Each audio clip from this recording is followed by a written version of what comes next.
My name is Bridget, and if my story can teach you anything, it's that a person's real foundation isn't made of concrete or steel. It's made of the choices they make when no one is looking. For 10 years, I built skyscrapers for a man who forgot that. In the end, all I did was hand him a mirror so he could see the cracks in his own foundation. If you've ever felt undervalued, overlooked, or forced to choose between your conscience and your career, then stick around. It helps to know I'm not just screaming into the void, so if this story resonates with you, let me know in the comments. And make sure you subscribe, because hearing from you all is the validation that really matters. The end came on a Tuesday, under the flat, unforgiving light of fluorescent office bulbs. It didn't arrive with a bang, but with the quiet, smug click of a Mont Blanc pen cap.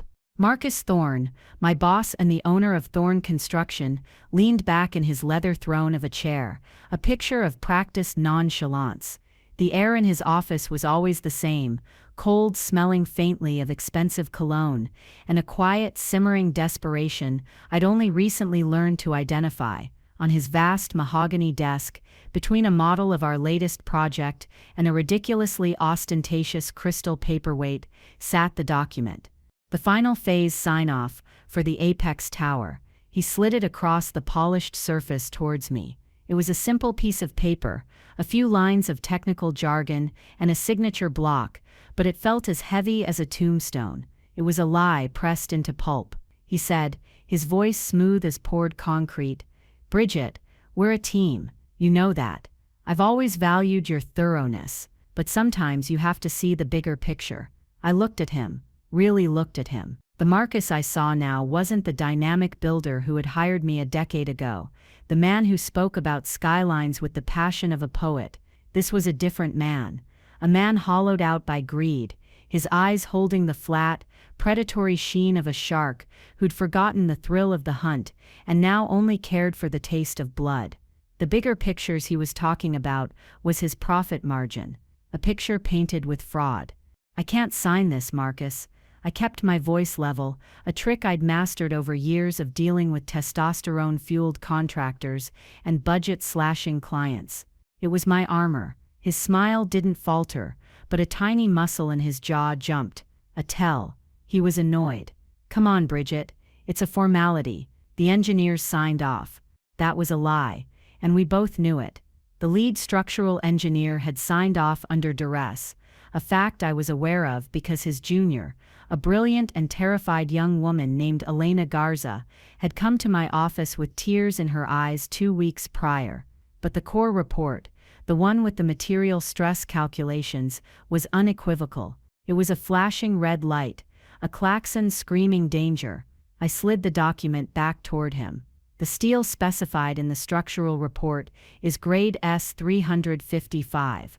The steel delivered, and already installed on floors 20 through 35, is a substandard composite, with forged certification documents."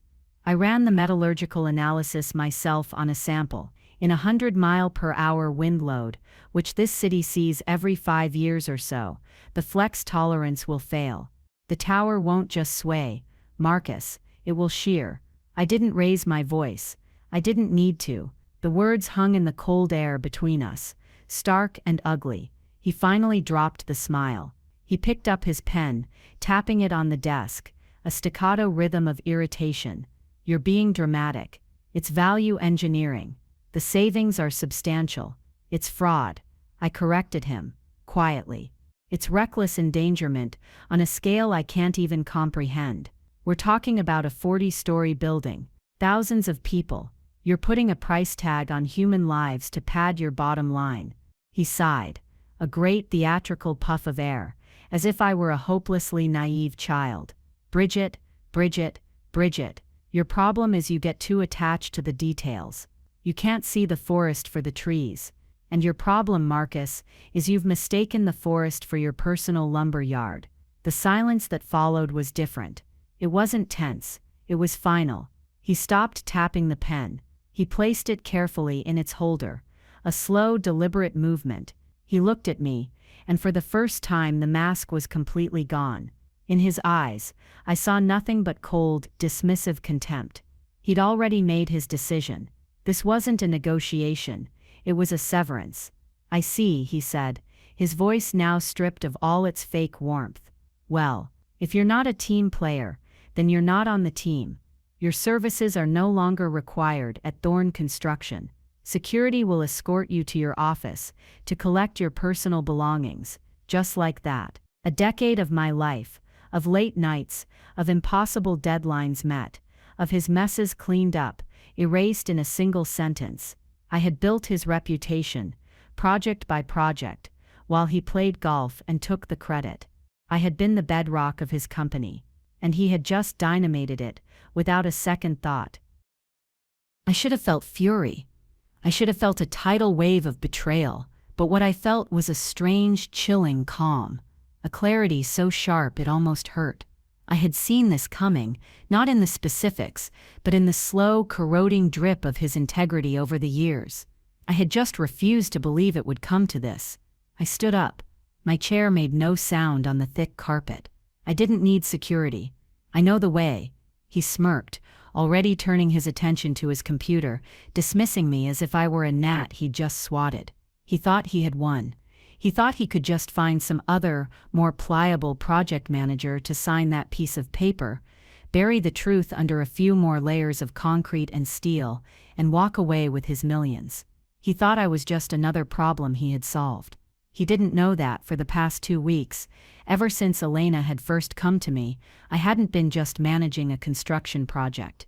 I had been building a case. He thought he was looking at an unemployed project manager. What he didn't see, what he couldn't possibly comprehend, was that he was looking at the architect of his own destruction. He had no idea that the real paperwork, the documents that mattered, were already gone. The fraudulent materials invoices, the supplier emails he thought were deleted, and a copy of the original, unredacted structural engineering report warning of catastrophic failure. They weren't on the company server, they were sitting in a secure, encrypted file, and I had already pressed send. One copy to the head of the city's building inspection task force. Another to the chief underwriter of the insurance consortium that held the $100 million policy on the entire project. He thought he was firing me. He had no idea he had just handed me the match. It wasn't about revenge. It was about gravity, and gravity always wins. The walk from his office to mine felt like moving through water. The sounds of the bullpen, the quiet typing, the hum of the plotter, the distant ring of a phone, were muffled, distant. People glanced up, their faces a mixture of curiosity and practiced indifference. They knew. In an office, the executioner's footfalls are always heard long before the axe falls. My office was a glass box, a testament to Marcus's belief in a transparent, collaborative workspace, which was corporate speak for making sure everyone knew he could see them at all times. It looked out over the city, a jagged skyline that I had helped shape. In the distance, the skeletal frame of the apex tower clawed at the sky, a monument to my competence and his corruption. I could see the floors, 2021, 22, where the bad steel was already bolted into place. A silent, waiting catastrophe. 2 security guards, men I knew by name, stood awkwardly by the door. One of them, a kind older man named George, had a pained look on his face. He wouldn't meet my eye. "Sorry, Bridget," he mumbled. "It's all right, George. It's not your fault." I packed my box. It was a surprisingly swift process. A framed photo of my father and me standing on the observation deck of the first skyscraper I ever helped build. A collection of architectural pens. A worn copy of The Death and Life of Great American Cities. A small, smooth piece of granite I'd picked up from a quarry years ago. A grounding object I held when things got stressful. It was cold in my hand now. I powered down my company laptop. It was a ghost, a hollow shell. The real work, the important work, had been done on a different machine entirely. I placed it on the desk, next to my company phone. I was severing the last digital tethers. The box in my arms felt impossibly light. 10 years, reduced to a single cardboard container. As I walked out, I passed Elena Garza's cubicle. She was hunched over her monitor, pretending to be absorbed in a CAD drawing, but I saw her shoulders shaking. Her face was pale. She was terrified. She thought we had lost. I paused for a fraction of a second, just long enough to catch her eye. I gave her the slightest, almost imperceptible nod. It was a risk, but I had to. It was a promise. I've got this. Stay strong. Her eyes widened slightly, a flicker of hope in the sea of fear. The elevator ride down was a descent into a new reality. With each floor, the weight of what I had done, and what was about to happen, settled on me. The doors opened onto the grand, marble-floored lobby. It was designed to impress, to project strength and permanence. It was a facade, just like Marcus. I stepped out into the biting November wind. The city noise was a sudden assault. Sirens, horns, the rumble of a subway. I started the long drive home, my hands gripping the steering wheel so tightly my knuckles were white. The city blurred past, a smear of gray buildings and brake lights. The calm I'd felt in his office, that icy clarity, began to melt away, replaced by a tremor that started deep in my bones. It was the aftershock of the explosion, the physiological price of defiance. My apartment was on the 15th floor of a nondescript building, a quiet, orderly space that was the antithesis of the chaos of a construction site. I liked clean lines, uncluttered surfaces, and silence. It was my sanctuary. But when I closed the door behind me, the silence wasn't comforting, it was accusatory. It was the sound of a life suddenly unmoored. I dropped my keys on the small entryway table. I set the box down on the floor. I didn't turn on the lights. I walked to the large window that looked out over the city. The apex tower wasn't visible from here, and I was grateful for that. I didn't want to see it. And then it happened. The breakdown. It wasn't loud or dramatic. There was no screaming, no throwing things. It was a quiet, internal collapse. My legs gave out, and I slid down the wall to the floor. My back pressed against the cool plaster. The tremors became a full-body shudder. A single, hot tear traced a path through the dust on my cheek, then another and another. It was the release of a decade of accumulated pressure, of swallowed frustrations, of compromises I had told myself were necessary. It wasn't just about the firing. It was about the slow, sickening erosion of a man I had once respected, and the dawning horror that I had enabled him for far too long. My loyalty, which I had always considered a virtue, now felt like a profound character flaw, a form of blindness. My mind, a place usually filled with Gantt charts and structural load calculations, became a chaotic projection room, flashing images from the past. I saw Marcus, 10 years younger, standing with me on a windswept, muddy site. It was my first project as a manager. I was young, ambitious, and terrified. He had thrown his arm around my shoulder, his voice full of genuine, infectious enthusiasm. "You've got the vision, Bridget," he'd said, his breath fogging in the cold air. "You see the bones of a building before the first shovel even hits the dirt. You're a natural builder." He had been my champion. He'd seen something in me that others had overlooked and given me a chance to prove it. He'd taught me how to navigate the egos of developers, how to charm city officials, how to command a site full of grizzled men who were skeptical of a woman half their age telling them what to do.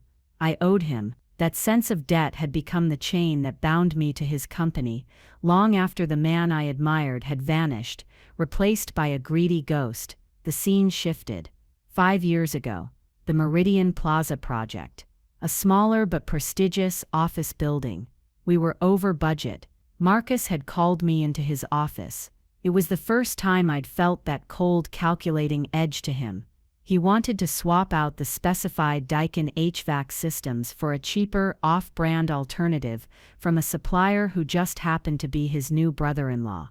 I had pushed back. Hard. I remember the conversation vividly. "Marcus, the specs on these are borderline for a building this size. The long-term maintenance costs will eat up any initial savings. The tenants will complain. It'll damage our reputation." He had waved my concerns away with a flick of his wrist. It's called value engineering. Bridget. A necessary evil. Don't be so rigid. The client will never know the difference. He had pulled rank, he signed the change order himself, and he was right. In a way. The building was completed. The system worked, barely, and the client didn't notice. But I did. It was the first time he had willingly, chosen to deliver a substandard product. It was a small crack in the foundation of my trust, but it was there. A hairline fracture that would only grow over time. I should have left then. That's what people will say. Why did you stay? But it's a complicated thing, untangling yourself from a place where you've invested so much of your own identity. I told myself it was a one-off, a compromise made under pressure. I was wrong. It was a rehearsal. The memory that burned the brightest, however, was from just 3 weeks ago. It was the moment the fuse was truly lit. Elena Garza, one of our junior structural engineers, had appeared at my office door. She was a prodigy, a young woman with a mind for physics that was almost poetic. I'd taken her under my wing, mentoring her, protecting her from the casual sexism that still permeated the industry. That day, she looked like she'd seen a ghost. Her knuckles were white, where she clutched a sheaf of papers. She closed the door behind her, a move so uncharacteristic for the normally timid engineer that I immediately knew something was wrong. "Bridget," she whispered, her voice trembling, "the steel, the beams for the apex tower." I was running the final verification checks on the delivery manifests. She pointed to a line item. "The supplier's stamp is for S355 high-tensile steel, but the metallurgical reports from the batch tests, they don't match. The carbon content is too high. The manganese is too low. It's brittle. It's not what we ordered." My blood ran cold. "Show me." We spent the next hour in my office, the door locked, poring over the data. Elena had been meticulous. She'd cross-referenced the delivery logs with the anonymous batch test results from the mill. It was undeniable. The supplier had sent a cheaper, inferior product, and someone had put a counterfeit quality stamp on it. "I ran the numbers myself," Elena said, her voice barely audible. "I ran the simulation for a high-wind event, a seismic event. Bridget, the oscillation tolerance is a joke. The lateral supports would be under catastrophic stress. It's not just that it might fail, it's that it will fail. It's just a matter of when." I had looked at the numbers on her screen, the stark, brutal physics of it. A 40-story building, collapsing onto a busy downtown street. The image was so horrific, it was almost impossible to process. "Who signed for the delivery?" I asked, my voice tight. The manifests were all signed by Marcus's new VP of Procurement, a man who owed his entire career to Marcus and wouldn't question an order to paint the sky green if it came from the corner office. And then Elena showed me the smoking gun. An email chain she'd been accidentally copied on weeks before. It was between Marcus and the supplier. A cost optimization strategy, he'd called it. It laid out the whole scheme, the substitution, the faked certifications, the kickback. It was all there, in black and white. Marcus hadn't just been duped by a supplier. He was the architect of the crime. I told Elena to forward the entire chain to a private email address I gave her, and then delete it from her system permanently. I told her to say nothing to anyone. I told her I would handle it. The look of trust in her eyes was a heavier weight than any steel beam. She was putting her career, her future, in my hands. Sitting there, on the cold floor of my dark apartment, the weight of that trust felt crushing. The firing wasn't just an attack on me, it was an attempt to silence the truth and leave Elena exposed. Marcus would make her the scapegoat. He'd ruin her before her career had even begun. And that's when the shift happened. The tears stopped, the shaking subsided. The cold, sharp clarity returned, but this time it wasn't calm. It was hard. It was diamond-edged. The grief and the shock burned away, leaving behind a core of pure, unadulterated resolve. This was bigger than my job. It was bigger than my pride. It was about that young woman who had trusted me. It was about every single person who would one day walk into that building, believing it was safe. It wasn't about revenge. I kept telling myself that, a mantra to keep the rage from consuming me. It wasn't about making Marcus pay for his betrayal. It was about preventing a tragedy. It was a professional obligation, a moral imperative. But as I sat there, a different, more honest thought surfaced. Maybe it was about revenge, just a little.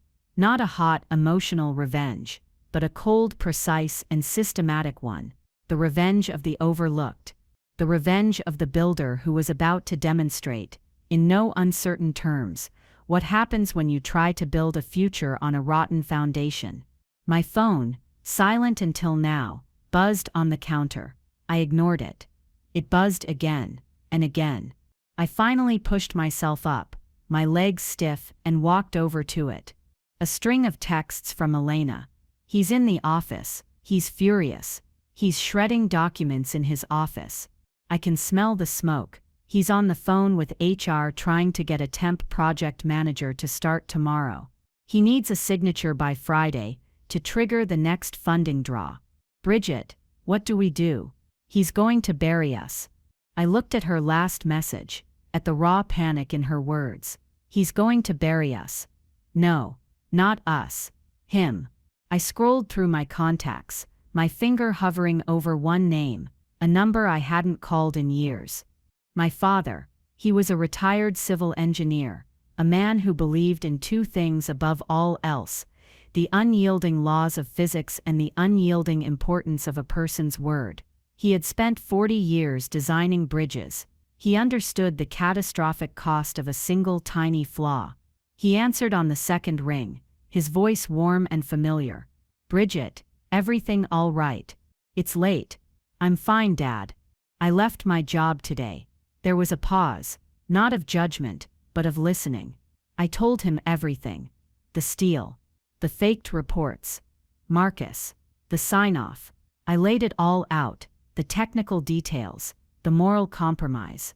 I didn't tell him what I had already done, about the emails to the city and the insurers. I just presented the problem, as if I were still debating my next move. When I finished, the line was silent for a long moment. I could hear the faint crackle of the fireplace at his home in the mountains, a sound I associated with safety and logic. Then he said one simple thing, his voice as solid and dependable as the structures he used to build. Well, bridge, a foundation is either solid or it's not. There's no in-between. You already know what the right thing to do is. You've always known. He was right. I had always known. I had just been afraid to act on it. Afraid of the fallout. Afraid of losing a career I had worked so hard to build. But my father's words cut through the fear. A foundation is either solid or it's not. My professional ethics were my foundation. Marcus had asked me to dynamite my own. I ended the call, a newfound strength surging through me. The despair was gone, replaced by a cold, clean fire.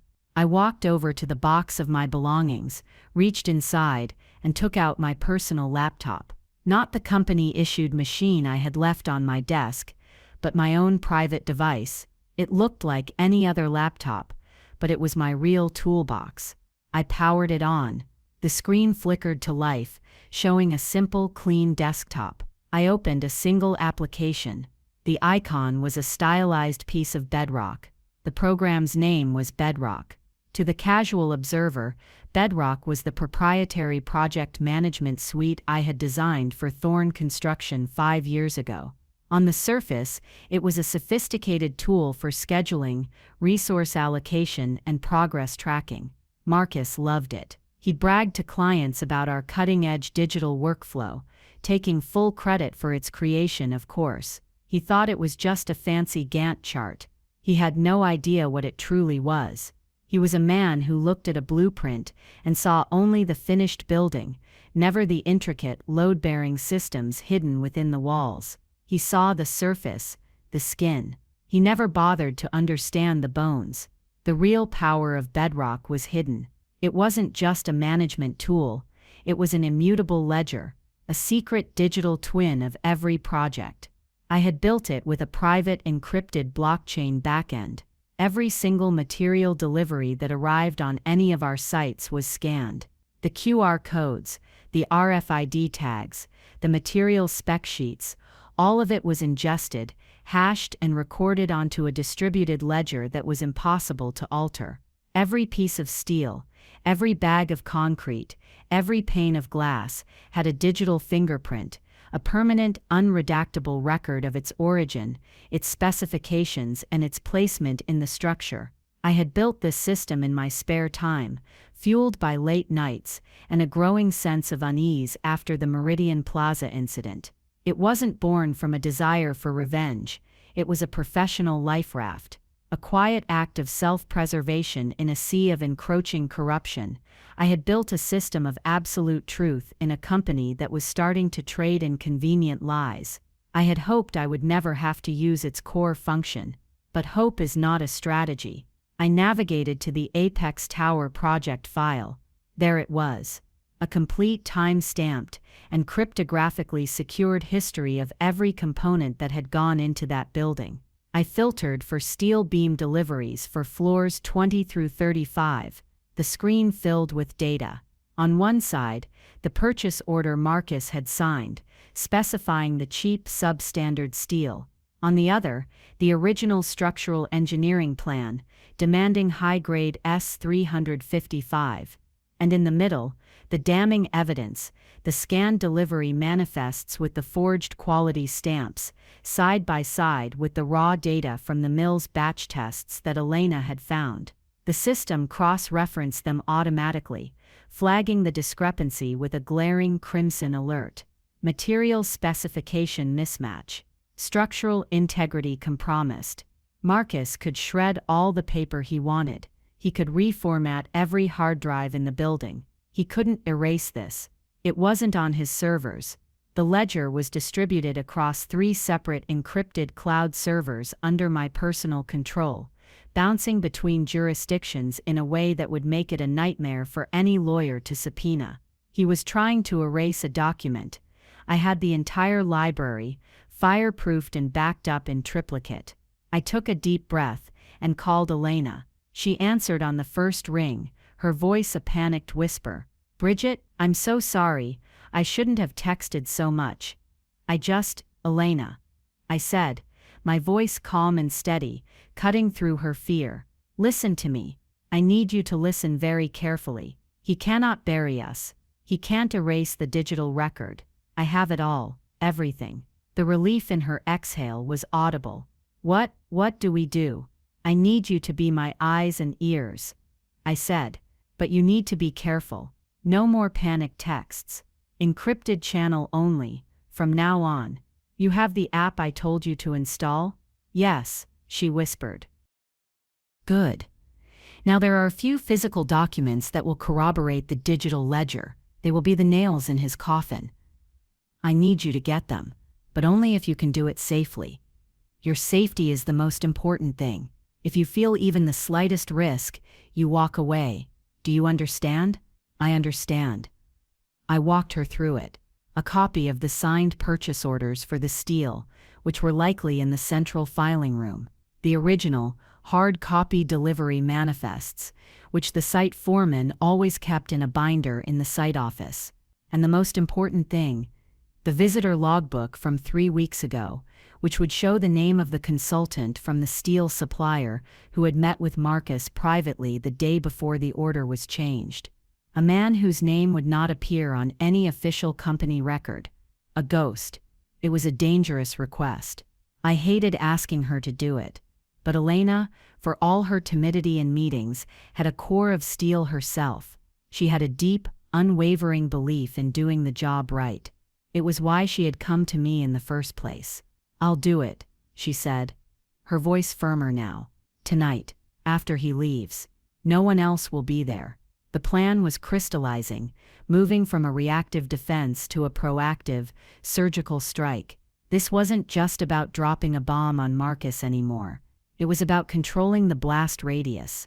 It was about ensuring the right people had the right information at the right time.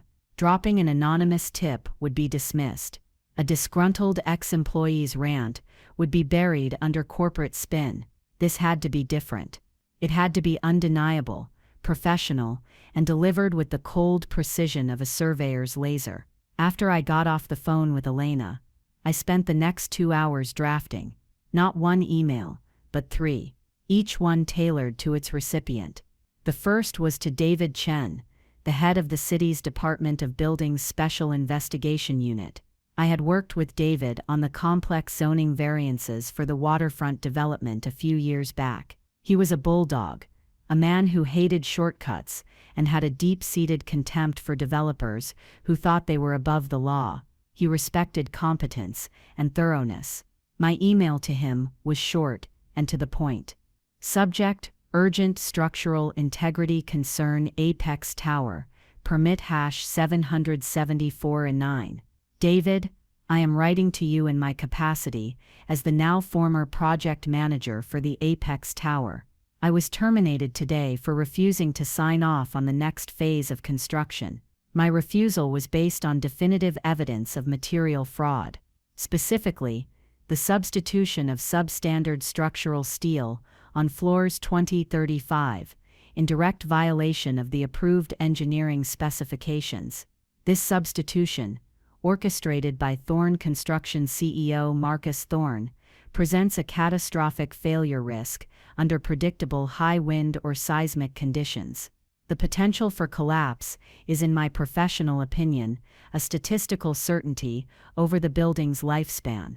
Attached is a secure, encrypted link to a complete, immutable ledger of all materials, including the fraudulent invoices, forged certifications, and the original, unredacted structural report from our engineering team.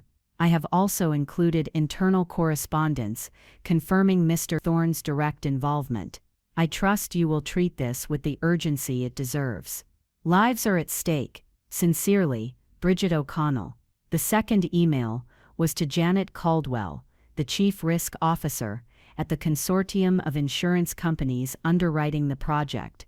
I had met her at a Women in Construction Leadership conference.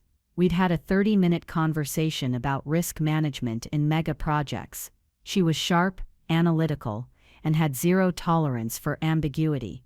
My email to her focused on the financial and legal exposure. Subject: Material breach of policy #TC 8812 AT Apex Tower, Project Miss Caldwell. We spoke briefly at the WIS conference last year. I am the former project manager for the Apex Tower. I am writing to inform you of a significant and deliberate material breach of your underwriting agreement by the insured Thorne Construction.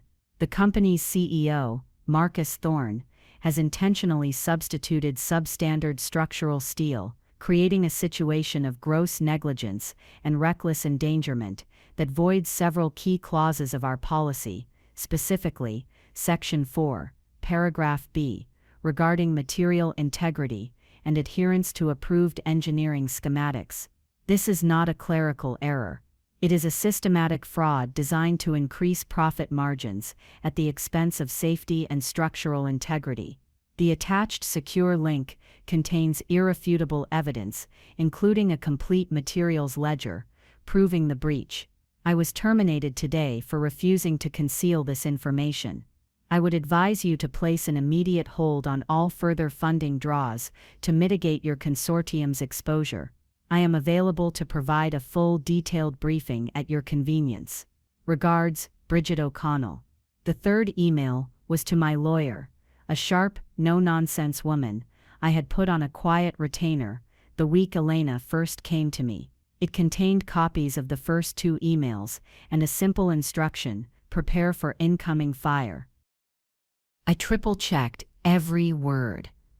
The tone had to be perfect, not emotional, not vengeful, just the cold, hard, professional truth. I attached the secure link to each email. The link led to a temporary read-only portal to the Bedrock data.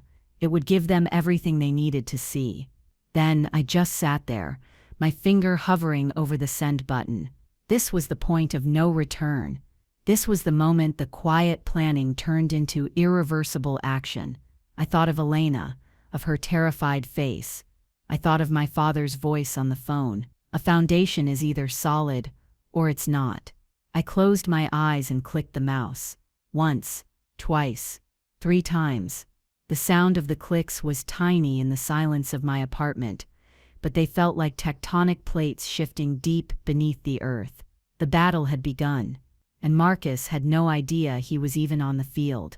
He thought he was sitting in his castle, safe and secure. He didn't realize its foundations were made of sand, and the tide was already coming in. The next morning, I woke up before dawn. For a decade, my mornings had been a race against time. A quick coffee, a scan of site reports, and a battle with city traffic. This morning there was only silence. I was unemployed, adrift, but I didn't feel lost. I felt like a general on the morning of a battle, waiting for the first reports from the front line. I made coffee, sat by my window, and watched the city slowly wake up. There was nothing more I could do but wait for the seeds I had planted in the dark to sprout. Around 8:30 a.m., my personal phone, now on an encrypted channel, buzzed. It was Elena. I got them. All of them. He left a mess in his office. Paper everywhere. The filing room was unlocked. The foreman's binder was right where you said it would be. I'm digitizing them now on a private scanner. A wave of relief washed over me. Good work, Elena. Be careful. Get them out of the building. Then lay low. Act surprised when it all hits.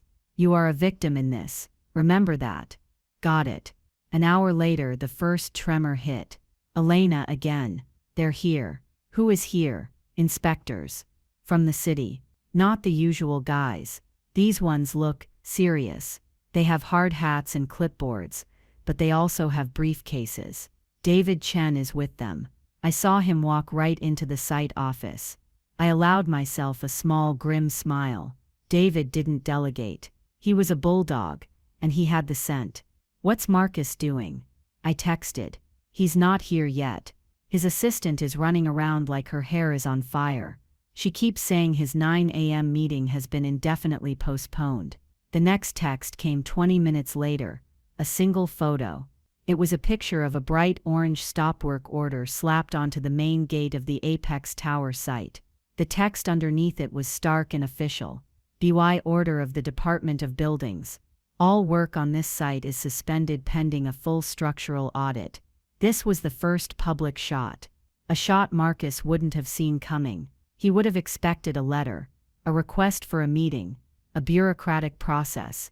He wouldn't have expected a full-scale invasion at 9 o'clock on a Wednesday morning. The panic inside Thorn Construction must have been electric. I could almost taste it, the metallic tang of fear. Marcus would be arriving soon, walking into a hornet's nest.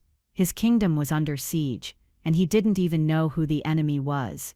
He would assume it was an anonymous tip, something he could manage, spin, or bury. He would blame me, of course, but he would see it as the petty act of a disgruntled employee, not a surgical strike.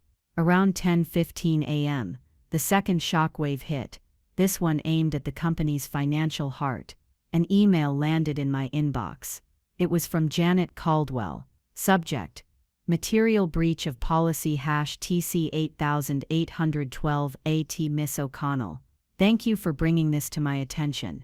Your information has been corroborated by our preliminary risk assessment. As of 10 a.m. EST, all funding facilities under policy #TC 8812 AT have been frozen, pending the outcome of a full investigation by our internal audit team in the city. We have invoked Section 7, Paragraph D, fraud and material misrepresentation, which allows for the immediate suspension of all financial instruments. Our legal team will be in touch with Thorn Construction shortly. I may need you to provide a formal statement. A member of my team will reach out to schedule a confidential discussion. Regards, Janet Caldwell, Chief Risk Officer. I read the email twice. It was even better than I had hoped. They hadn't just put a hold on the next draw. They had frozen everything. The entire financial pipeline was shut off. Payroll, suppliers, Subcontractors. Marcus was financially castrated, and he probably didn't even know it yet. He'd find out when he tried to pay his bills. I leaned back in my chair, the coffee in my mug now cold. This was the quiet part of the plan. The part where the dominoes I had set up began to fall, one after another, in a silent, unstoppable cascade. Marcus was a man who thrived on noise, on bluster and threats. He didn't know how to fight a war of silence. Elena's texts painted a picture of the chaos inside. Marcus is here. He's screaming. I've never seen him like this. He's in a closed-door meeting with the legal team. They're taking core samples from the installed beams. They have a mobile lab on site. They're drilling directly into the girders on floor 28. He's trying to call you. Your old extension is ringing off the hook. I looked at my silent company phone sitting on the counter. Let it ring. The beauty of the plan was its simplicity. I hadn't hacked him. I hadn't stolen anything that wasn't rightfully documented. I had simply taken the truth, a thing he had tried to bury, and held it up to the light. I had let his own systems, the city inspectors he was supposed to respect, the insurers he depended on, do the work for him. I wasn't the executioner. I was just the one who had pointed out that the king was not only naked, but he was also a fraud. He was now trapped. The physical evidence was being drilled out of the bones of his own building. The digital evidence was irrefutable, and in the hands of the authorities. The financial pipeline was severed. Every move he made would only dig his hole deeper. If he tried to destroy more evidence, it would be obstruction of justice.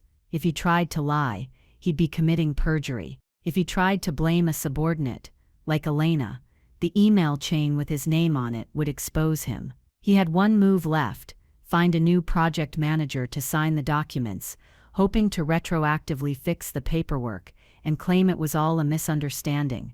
He needed a signature to unlock the money, not realizing the money was already gone. His desperation would be his undoing. Elena texted again late in the afternoon. He's been on the phone with headhunters all day. He's trying to find a senior PM to start immediately, offering an insane salary. He's telling them the previous manager left for personal reasons. Let him scramble. I texted back. No credible professional will touch that site now that it has a stop work order and a city investigation attached to it. He's radioactive. I spent the rest of the day in a state of strange suspended animation. I cleaned my apartment. I organized my bookshelf. I did all the mundane things that life requires, all while a multi-million-dollar corporation was imploding because of 3 emails I had sent from my living room. It wasn't about revenge. I repeated the mantra to myself, but a small, honest part of me took a grim satisfaction in imagining Marcus Thorne's face when he realized the full extent of his predicament. The moment he understood that the quiet, dependable woman he had dismissed so casually hadn't just walked out the door. She had taken the entire building with her. He thought he was the master of the game. He didn't realize I had changed the rules, flipped the board, and his king had been in checkmate for weeks. He just hadn't noticed. The next 48 hours were a masterclass in corporate implosion, narrated to me in staccato bursts by Elena. The mobile lab confirmed the steel was substandard. The city expanded its investigation to all of Thorne's active projects. Subcontractors, hearing rumors of the frozen accounts, started walking off job sites. The company's stock, which was privately traded but still had value, plummeted as the partners tried to dump their shares. Marcus was in a freefall, and he had no parachute. Because the parachute, as he was about to find out, had always been me. His desperation took a predictable turn. On Friday morning, an email from him landed in my personal inbox. The subject line was simply Bridget. I don't know what you think you're doing, but this has gone far enough. This is a simple misunderstanding that has been blown out of proportion. We can fix this. Come back. I'll double your salary. We'll make you a vice president. We can issue a joint statement, explain the clerical error with the supplier. We can make this right. Don't throw away your entire career over a moment of anger. I stared at the words, the sheer unmitigated arrogance of it. He still thought he was in control. He still thought he could buy my silence, my complicity. He didn't understand that the currency he was offering, money, a title, was worthless to me.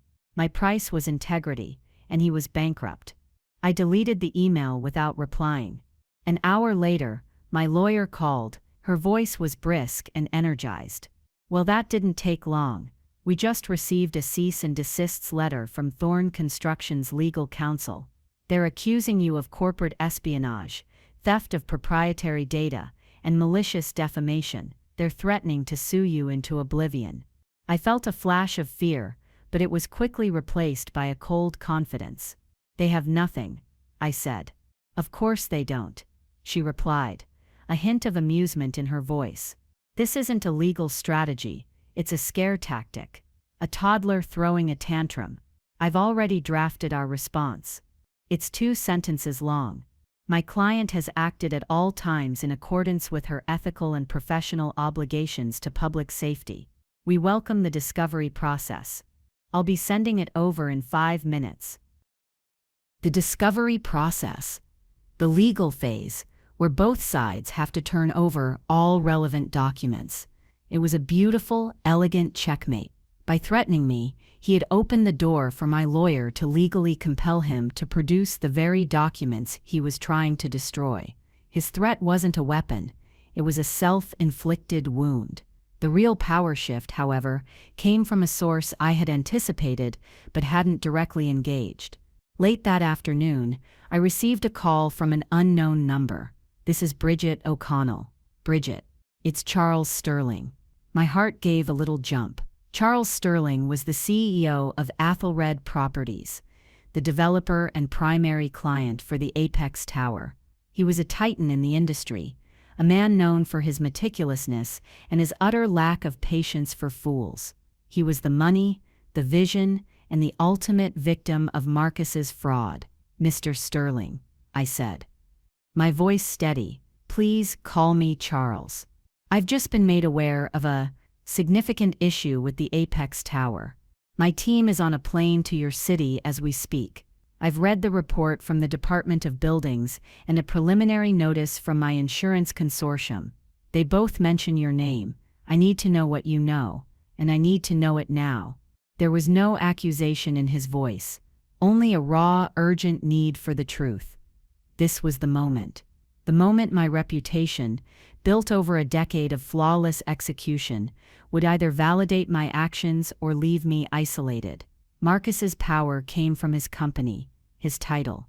My power, I gambled, came from something more fundamental, the trust I had built with people like Charles Sterling. People who cared about the final product, not just the profit margin. I have a full documented account of the situation, Charles, I said. It's all laid out. The what, the when, and the who. He was silent for a moment. He didn't ask me to send it. He said, I'm at the Four Seasons. Can you be here in an hour? My entire project team will be present. Yes, I can. I hung up the phone. This was the pivot. The exodus. Sterling wasn't calling Marcus. He wasn't yelling at the man to whom he'd paid tens of millions of dollars. He was bypassing the entire corrupt structure of Thorn Construction and going directly to the source. He was going to the person he knew could give him the unvarnished truth. He was coming to me. I put on my best suit, a simple, well-tailored navy blue. It was my armor for a different kind of battlefield. As I was about to leave, a text from Elena came in. A screenshot of an all-company email, sent by Marcus. Team, it read. As you may be aware, we are currently navigating a malicious and unfounded attack by a disgruntled former employee. We are working with the authorities to clear up this unfortunate misunderstanding. In the meantime, all of you have a choice to make. You can stand with the company that has supported you, or you can align yourself with those who seek to tear it down. Thorn Construction has a long memory. We will get through this, and we will remember who was loyal. It was a threat, plain and simple. A desperate, clumsy attempt to rally the troops by pointing a gun at their heads. But it was too late. The ship was already sinking, and he was threatening to blacklist anyone who jumped into a lifeboat. I walked into the hotel suite, and it felt like stepping into a war room. Charles Sterling stood by the window, a grim expression on his face. Around a large conference table sat 6 other people, lawyers, engineers, financial analysts, the Athelred Properties A team. They all looked at me as I entered. There was no hostility, only intense, focused scrutiny. "Miss O'Connell," Sterling said, turning from the window, "thank you for coming. Walk us through it, from the beginning." For the next 2 hours, I laid it all out. I didn't use the Bedrock Systems name. I just referred to it as my internal audit ledger. I presented the facts calmly, chronologically, and without emotion. The initial concerns from my junior engineer, the discovery of the fraudulent purchase orders, the email chain, the metallurgical reports, my confrontation with Marcus, my termination, and finally my decision to alert the city and the insurers. When I finished, the room was silent. One of the lawyers finally spoke. "So Thorne didn't just use a non-compliant material, he orchestrated the fraud from the top down, and then tried to compel you to sign off on it, to make you legally complicit." "That is correct," I said. Charles Sterling stared out the window at the distant skeletal frame of his compromised building. He didn't say anything for a full minute. The silence was heavy. Finally he turned to face me. His eyes were like chips of granite. "Bridget, what would it take to fix this?" The question caught me off guard. I had expected questions about liability, about legal strategy. Not this. This was a builder's question. I took a breath. First, a full structural audit of every component, not just the steel. If he cut corners here, he cut them elsewhere. Second, you have to deconstruct the top 15 floors. Completely. The compromised steel has to be removed and replaced. Third, you need a new general contractor and a new project manager with full transparent authority, and you believe the building itself, the core design, is sound, he asked. "The design is brilliant," I said, without hesitation. "It's Marcus's execution that was rotten." He nodded slowly, a decision solidifying behind his eyes. He looked at his team. "Get our legal department on the phone. I want our contract with Thorne Construction terminated, effective immediately. Cite the fraud and material breach clauses. I want his assets attached to cover the cost of the remediation. I want him ruined." Then he looked back at me, "And Miss O'Connell, I want you to oversee it. Not as an employee, as an independent consultant. You'll report directly to me. You'll have full authority to select a new contractor. You will have an unlimited budget to make this building what it was supposed to be, a landmark, not a tombstone. Name your price." The power had not just shifted, it had undergone a tectonic realignment. Marcus was out. A pariah. I was in, with more power and autonomy than I had ever dreamed of. He had tried to throw me from the top of the building, and I had landed in the boardroom, holding the blueprints to his downfall and my own future.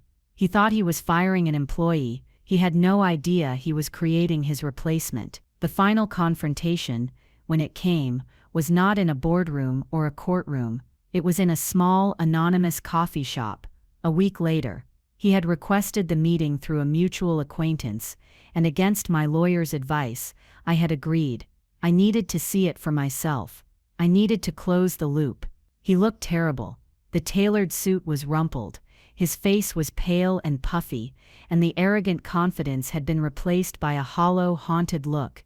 He was a king in exile, stripped of his kingdom and his power. He stumbled through a series of disjointed pleas and accusations. He said I had misunderstood. He said I had betrayed a decade of friendship. He said I had ruined him, his family, his legacy. I let him talk, sipping my black coffee, saying nothing. I was no longer a participant in his drama. I was an observer. Finally, he ran out of words, slumping in his chair, a picture of defeated masculinity. "Bridget, please," he whispered. "There must be something you can do. Call Sterling. Tell him it was a mistake." I looked at him, really looked at him, and I felt nothing.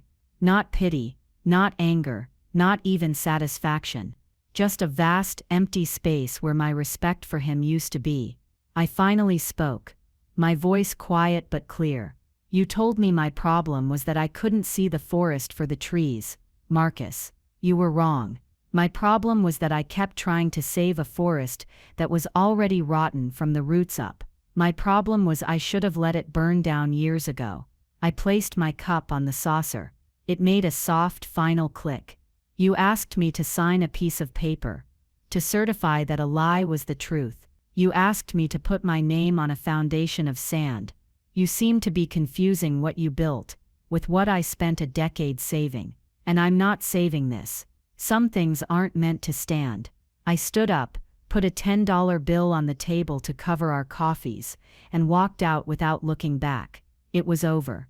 A week after that, the news broke in the city's business journal. Thorne Construction had filed for Chapter 7 bankruptcy, liquidation, not reorganization. It was a corporate death sentence. The article mentioned Marcus was under criminal investigation for fraud, racketeering, and reckless endangerment. His assets were frozen, his reputation shattered, his name now synonymous with the biggest construction scandal in the city's history. He was erased, wiped off the map he had tried to redraw in his own greedy image. The system, once I had pointed it in the right direction, had corrected itself. Gravity, as always, had won. My new reality began the next day. I didn't take an office in one of Sterling's gleaming corporate towers. I leased a small, bright loft space in a renovated warehouse district, a place with exposed brick and honest, solid timber beams. I called my new consulting firm Bedrock Advisory. It was a private joke and a public promise. The first person I hired was Elena Garza. I called her the day after Marcus's company officially went under. I offered her the position of Director of Structural Engineering. She was quiet for a long moment, and I heard her start to cry. They weren't tears of fear this time. They were tears of relief. My new office isn't large. It doesn't have a view of the skyline. It looks out over a quiet street where new things are being built. On my desk I have my old photo, my pens, and my smooth piece of granite. And on the wall, there is one single framed object. It's not an award or a diploma. It's a cross-section of the substandard steel beam, cut and polished. A slice of the lie that started it all. It's there to remind me every single day that a person's character, like a beam, is measured by its ability to withstand pressure. Some bend, some break, and some, it turns out, are stronger than anyone ever imagined. I'm looking at the new blueprints for the Apex Tower right now. We've renamed it. It's now the Sterling Tower. The work to deconstruct the compromised floors begins next week. It will cost millions. It will cost time. But it will be done right. It will be built on a foundation of truth, and my name will be on the plaque in the lobby. Not as an employee, but as the one who ensured it would stand for a century. It was never about revenge. I know I keep saying that, and maybe you don't believe me. But it was about something more important. It was about the quiet, solemn promise that every builder makes to the world, that the structures we create will protect the people inside them. It was about my own foundation, and I decided in the end that it was not for sale at any price. And that brings me to you. Have you ever been the only one in the room who knew the truth? Have you ever been asked to compromise, to look the other way, to sign off on a lie just to keep your job? You might feel powerless. You might feel trapped. But I want you to remember that competence is a weapon. Integrity is a shield, and your professional reputation, the one you build with every honest day's work, is the only asset that no one can ever take from you. They can take your job, but they can't take your name. Your story might not involve skyscrapers and fraudulent steel, but the principle is the same. Whether it's a doctored sales report, a dangerous product, or a toxic work environment, you always have a choice. It may be the hardest choice you'll ever make, but it's the one that will define you. So, build your foundation on something solid, your own integrity, because in the end, it's the only thing that will truly hold you up. If any of this felt familiar, if you've ever stood at that kind of crossroads, leave a comment below. It's important to know we're not alone in these fights. Your stories give me strength, and I hope mine gives you a little bit too. And please, if you found value in this, like this video, share it with someone who might need to hear it, and hit that subscribe button and the notification bell so you don't miss what comes next. Thank you for listening.